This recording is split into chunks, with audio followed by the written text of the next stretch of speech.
नमस्कार दर्शकों, आज हम आपको लेकर चलते हैं उस अंतर्राष्ट्रीय राजनीति के तूफान में जिसने वॉशिंगटन, ब्रुसेल्स और कीव तीनों को हिलाकर रख दिया है। अमेरिका के पूर्व राष्ट्रपति और रिपब्लिकन पार्टी के उम्मीदवार डोनाल्ड ट्रंप ने अलास्का में रूस के राष्ट्रपति व्लादिमीर पुतिन से मुलाकात के बाद एक ऐसा बयान दिया है जिसने नेटो की नींव तक हिला दी है। ट्रंप ने साफ कह दिया है, अगर मैं दोबारा राष्ट्रपति बना तो यूक्रेन को नेटो में प्रवेश की अनुमति कभी नहीं दूंगा। नेटो विस्तार की कहानी। दर्शकों, पहले समझते हैं इस विवाद की जड़।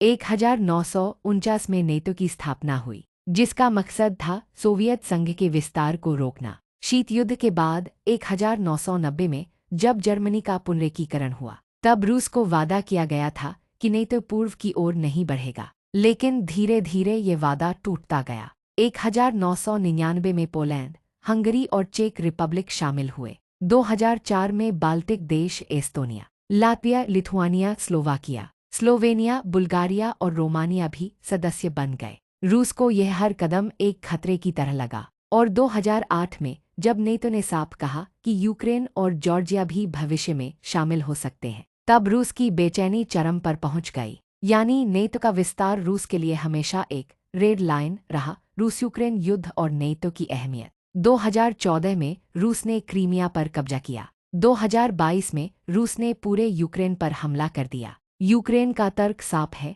अगर नेटो की सदस्यता मिल जाए तो रूस दोबारा हमला करने की हिम्मत नहीं करेगा। लेकिन पुतिन इसे सीधा खतरा मानते हैं। उनका कहना है, अगर यूक्रेन नेटो में गया तो रूस की सुरक्षा खत्म हो जाएगी, क्योंकि अमेरिकी मिसाइलें सीधे रूस की सीमा तक पहुंच जाएंगी। अलास्का मीटिंग, ट्रंप और पुतिन का समीकरण। दर्शकों, अब आते हैं उस मीटिंग पर जिसने दुनिया को चौंका दिया। अलास्का में ट्रंप और पुतिन आमने सामने बैठे। बंद कमरे में घंटों बातचीत चली और उसके बाद ट्रंप का बयान आया कि यूक्रेन का नेटो में प्रवेश रोका जाएगा। अब जरा सोचिए, जब अमेरिका के मौजूदा राष्ट्रपति जो बाइडेन यूक्रेन को हर तरह की मदद देने की बात करते हैं, वहीं ट्रंप जो चुनाव में सबसे आगे चल रहे हैं उल्टा बयान दे रहे हैं। इसका सीधा मतलब है, अगर 2025 में ट्रंप सत्ता में लौटते हैं तो यूक्रेन को अमेरिका का वैसा समर्थन नहीं मिलेगा जैसा अब तक मिलता रहा है। असर नेटो की एकजुटता पर सवाल।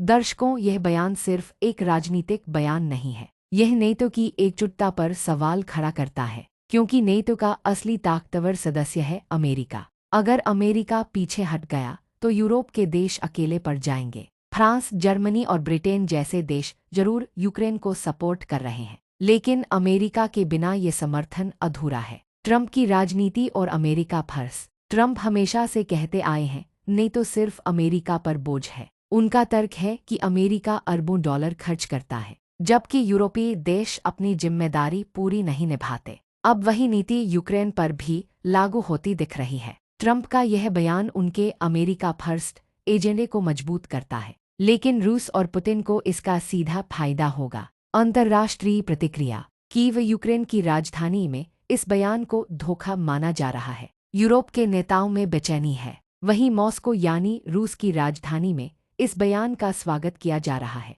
दर्शकों, साफ है कि ट्रंप का रुख रूस के हित में जाता है और यूक्रेन की उम्मीदों को तोड़ता है। अब बड़ा सवाल यही है, क्या आने वाले अमेरिकी चुनाव दुनिया की राजनीति की दिशा तय करेंगे? अगर ट्रंप जीतते हैं तो क्या रूस यूक्रेन युद्ध में नया मोड़ आएगा? और क्या नेटो, जो अब तक सबसे ताकतवर सैन्य गठबंधन माना जाता था, अपनी ही राजनीति में बिखर जाएगा? दर्शकों, अलास्का की इस मीटिंग ने साफ कर दिया है कि आने वाले समय में अंतर्राष्ट्रीय राजनीति सिर्फ युद्ध क्षेत्र में नहीं, बल्कि चुनावी मैदान में भी लड़ी जाएगी, क्योंकि ट्रंप और पुतिन की ये नज़दीकी यूक्रेन के लिए सबसे बड़ा झटका और रूस के लिए सबसे बड़ी जीत साबित हो सकती है। दर्शकों, अब सवाल आपके लिए, क्या आप मानते हैं कि ट्रंप का यह फैसला अमेरिका की सुरक्षा नीति है या रूस के लिए तोहफा?